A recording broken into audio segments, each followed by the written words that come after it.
अस्सलाम वालेकुम जी, welcome back to my Blush Beauty Salon. कैसे हैं आप सब? ठीक हैं। तो आज हम लोग एक नए ट्यूटोरियल के साथ आपके पास आए हैं और ये ब्राइडल है वलीमा की। सबसे पहले हम स्टार्ट करते हैं अपना मेकअप आईब्रो से। तो आईब्रो को हमने जो है बड़े अच्छे तरीके से ड्रॉ करना है और बहुत हैवी ड्रॉ नहीं करना है, जिसकी वजह से आपका जो आईब्रो का अपना लुक है, अपनी शेप है, वो ख़राब हो। ऐसा बिल्कुल भी काम नहीं करना है। आईब्रो को ड्रॉ करने के लिए मैंने कलर लिया है एक्वा का ब्राउन कलर।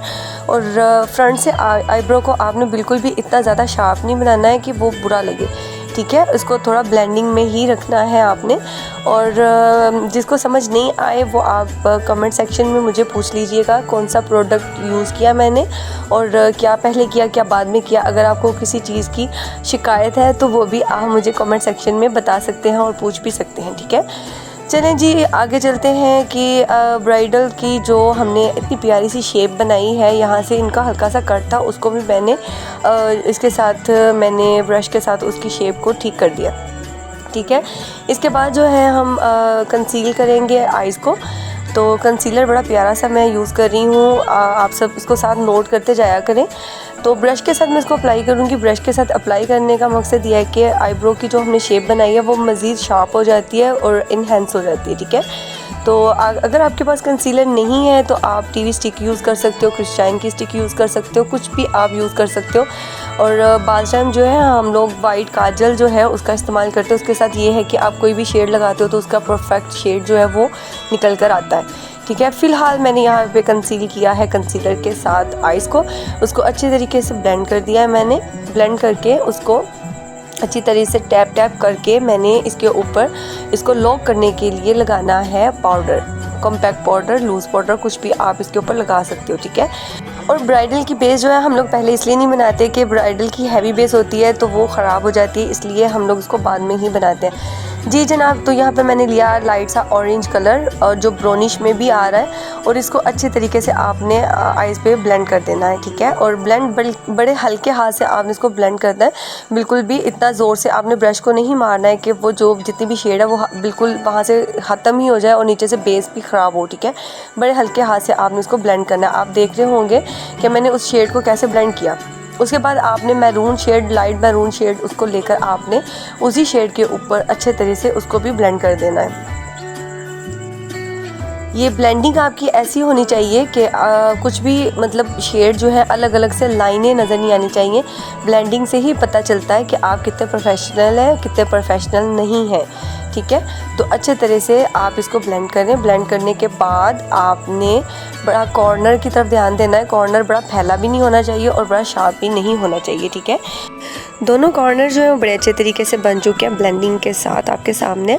तो उसके बाद जो है क्रीज़ कट करेंगे। क्रीज़ जो है मैंने कोई बेस के साथ या प्राइमर के साथ कट नहीं करनी है। मैंने यहाँ पे लिया है बड़ा ही खूबसूरत पैरेट कलर जो शिमरी शेड है, उसके साथ मैंने क्रीज़ को कट किया बड़े खूबसूरत अंदाज में। उसको बिल्कुल नीट रखना है आपने, ताकि ये पता ना चले कि आपने इसको शेड के साथ कट किया, ठीक है।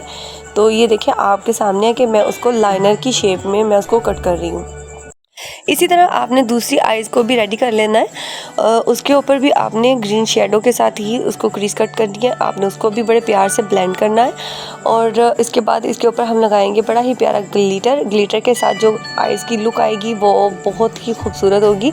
तो इसके बाद मैंने पिंक शेड लिया, उसको इसके ऊपर दोबारा से मैंने कर दिया ब्लेंड। अब बारी आ गई है ब्रो बोन को हाईलाइट करने की और इन्हेंस करने की। तो हमने वाइट काजल जो है उसको मिक्स किया है शिमर शेड के साथ सिल्वर, तो उसको मैंने ब्रो बोन एरिया में लगा दिया। लगाने के बाद जो है वो फिंगर से थोड़ा सा टैप टैप कर दे ताकि थोड़ा सा ब्लेंडिंग में आ जाए, तो बड़ा खूबसूरत लगता है। वैसे बिल्कुल लाइन ड्रॉ हो जाती है, जो कि मुझे इतनी शार्प शेड जो होती है वो मुझे नहीं अच्छी लगती, इसलिए मैं ज़्यादा ब्लेंडिंग पे ही जोर देती हूँ। तो आप इसको साथ साथ थोड़ा सा ब्लेंड कर दें, ठीक है। अब बारी है इनर कॉर्नर की, तो उसको भी हाइलाइटर के साथ जो है इन्हेंस कर दें ताकि आपकी आइज़ जो है वो बड़ी भी लगे और लंबी भी लगे।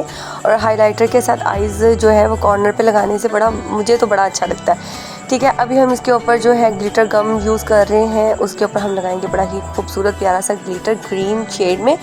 तो इसके बाद आप देखिएगा कि आइज़ कितनी खूबसूरत लगेगी। अच्छा जी, कोशिश करें कि ग्लिटर जब भी लगाएं उसको फ्लफ़ी ब्रश के साथ ही लगाएं और जब चंक्स लगाएं तो उसको हमेशा फिंगर के साथ ही हल्का सा टैप टैप करके छोड़ दें, ठीक है। तो जैसे कि मैं लगा रही हूँ इस टाइम पे, ठीक है। देखिए आप कितनी प्यारी लुक आ रही है आइज़ की। अभी जब इसके ऊपर लैशेस लगेंगी, लाइनर लगेगा तो इसकी और ज़्यादा ग्रेस जो है वो आपके सामने होगी। अभी लाइनर की बारी आ गई। मैं लाइनर यूज़ कर रही हूँ एक्वा का। तो आपको बहुत ज़्यादा मोटी लाइन जो है वो ड्रॉ नहीं करनी है जी। अब बारी आ गई ब्राइडल बेस की, ठीक है। अब हम जल्दी से बेस बना लेते हैं, बातें कम और बेस ज़्यादा, ठीक है। पहले बेस बनाएं फिर आपके साथ बात करते हैं।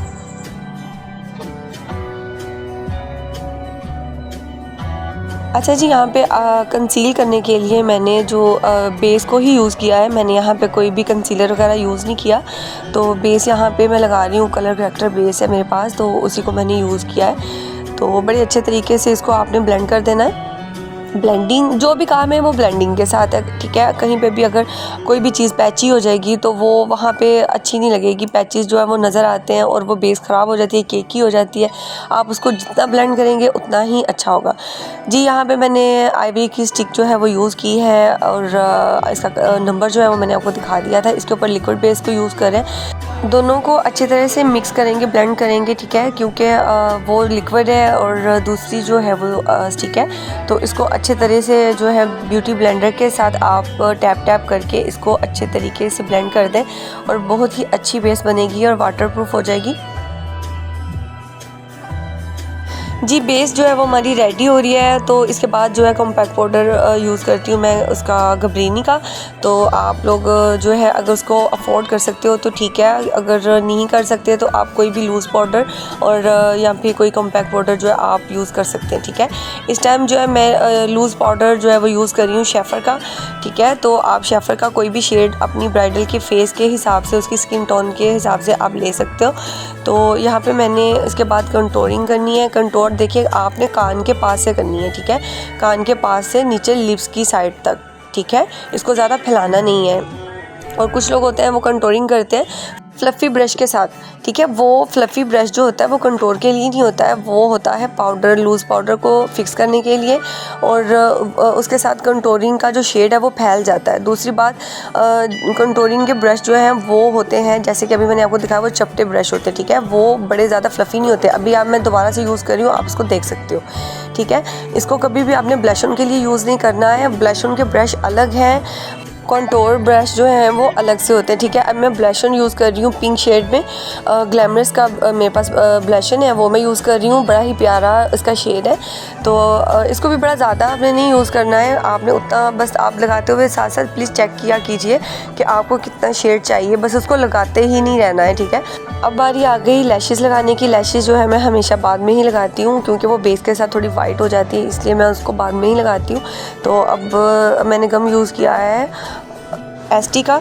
एसटी गम जो है वो बहुत ही अच्छी गम है। वो मैंने बड़ी ज़्यादा गम ढूंढी थी, बड़ी ज़्यादा मैंने यूज़ करके देखी, लेकिन मुझे कभी भी वो रिज़ल्ट नहीं मिला। अच्छा जी, हाइलाइटर थोड़ा सा मैंने ग्रीन शेड के ऊपर की तरफ लगा दिया है, उसके साथ आइज़ जो है वो बड़ी ही खूबसूरत बन गई और मज़ीद ज़्यादा। तो लाइनर को भी आप दोबारा से अच्छे तरीके से लगा दें, उसको बिल्कुल नीट करके लगाएं। मैं बड़ा विंग वाला लाइनर नहीं लगाती हूँ, विंग बनाएं लेकिन इतना सा बनाएं कि बस वो अच्छा लगे, बड़ा ओवर ना लगे। मुझे विंग वाला लाइनर मुझे नहीं अच्छा लगता, वो पहले चलता था, अब चलता भी नहीं है। अच्छा जी, आइज़ के अंदर की तरफ इनर कॉर्नर में भी आपने इसकी हल्की सी नोक बनानी है, बड़ा प्यारा शेप आता है, उसके साथ अच्छी आइज़ लगती है। तो उसके बाद आ गई बारी लोअर लैश लाइन की। तो यहाँ पे आपने ये लाइनर ही लगाना है, लाइनर लगा के इसको ब्लेंड करना है आपने बड़े छोटे ब्रश के साथ, बड़े अच्छे तरीके से ब्लेंड करना है। ब्लेंड बहुत ज़्यादा नहीं करना है इसको, यहाँ पे कॉर्नर की तरफ ही आपने इसको ज़्यादा ब्लेंडिंग करनी है, आइज़ की शेप ख़राब हो जाएगी, वरना जो हमें शेप चाहिए वो नहीं आएगी। ब्राउन शेड के साथ आपने इसको ब्लेंड करना है। हाल ही वो जो ब्लैक काजल लगाया था उसी के साथ आपने इसको ब्लेंड नहीं करने लग जाना, आपने इसको ब्राउन शेड के साथ ब्लेंड करना है, ठीक है।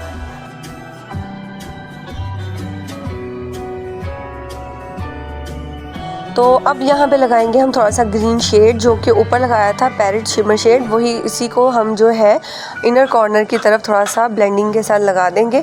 मैं फिर आपको कह रही हूँ ज़्यादा काम होता है ब्लेंडिंग का, ठीक है। जितना आप शेड्स को ब्लेंड करेंगे उतनी ज़्यादा फिनिशिंग, उतना ज़्यादा आइज़ मेकअप इन्हेंस होगा, प्यारा लगेगा।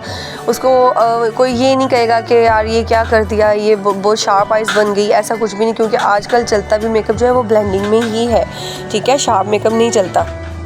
तो मेकअप जो है हमारा रेडी है। हम यहाँ पे मस्कारा अप्लाई कर रहे हैं। मस्कारा अप्लाई करने के बाद आपको दिखाते हैं फाइनल लुक।